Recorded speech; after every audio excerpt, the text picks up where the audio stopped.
এই যে আমাদের সব ছেলেপিলে চলে এসছে একসঙ্গে। এবারে আমরা জানি না গাড়িতে উঠে ঠিক করবো কোথায় যাব।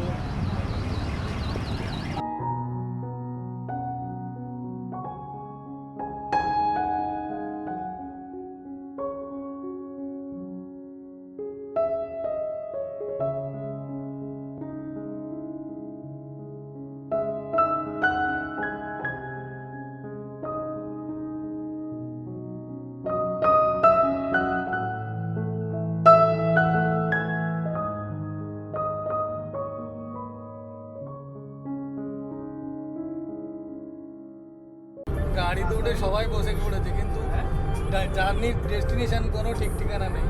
সবাই বলছে কোথায় যাবে, কিন্তু কোথায় যাবে কেউ জানে না। অথচ এদিকে বিকেলবেলা সূর্য ডুবতে যাচ্ছে, সামনেই দেখা যাচ্ছে। আপাতত কোথায় আমরা বিশিপুর টপকার চিজ আছে, দেখা যাক কোথায় যাওয়া যায়।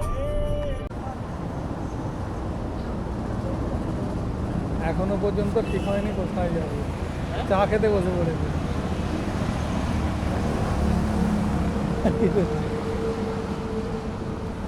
আচ্ছা, চা খেতে খেতে বলে ফেলো কোথায় যেতে রাজি আছো তোমরা?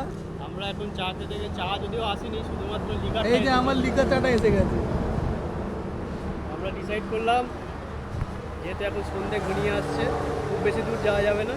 মহিষাদল রাজবাড়ি ফাইনাল হয়েছে, তাও সেটা এখান থেকে প্রায় এখনো 1-1.5 ঘন্টার রাস্তা। হ্যাঁ, আলো কতটা থাকবে যথেষ্ট চিন্তার ব্যাপার আছে। তবু দেখি যাওয়া যাক আজকে।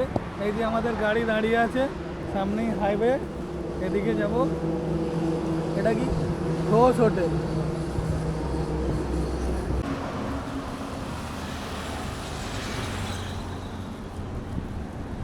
বিকেলবেলা হাই রোডের ধারে দাঁড়িয়ে আছি, চায়ের গ্লাস আছে, দারুণ লাগছে। দেখা যাক। এই দিকটা কোলাঘাট, এই দিকটা হচ্ছে কলকাতা।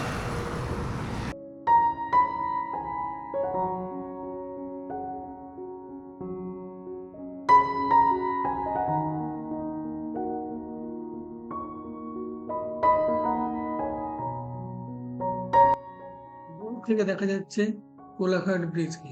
এই পড়ন্ত বিকেলে কোলাঘাট ব্রিজকে দারুণ সুন্দর লাগছিল।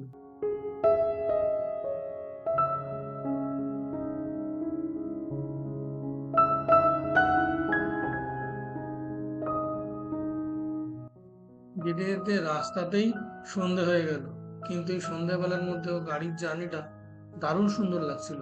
আমরা দারুণ উপভোগ করছিলাম এই সন্ধ্যাবেলার জার্নিটা।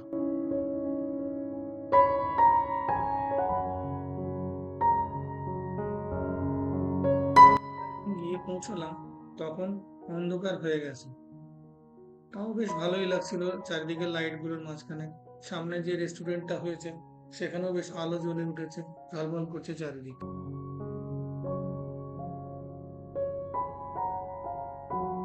এই অন্ধকারের মধ্যেই আমরা তিন মূর্তিমান দাঁড়িয়ে রইলাম এবং তাকিয়ে দেখতে লাগলাম দূর থেকে রাজবাড়িকে।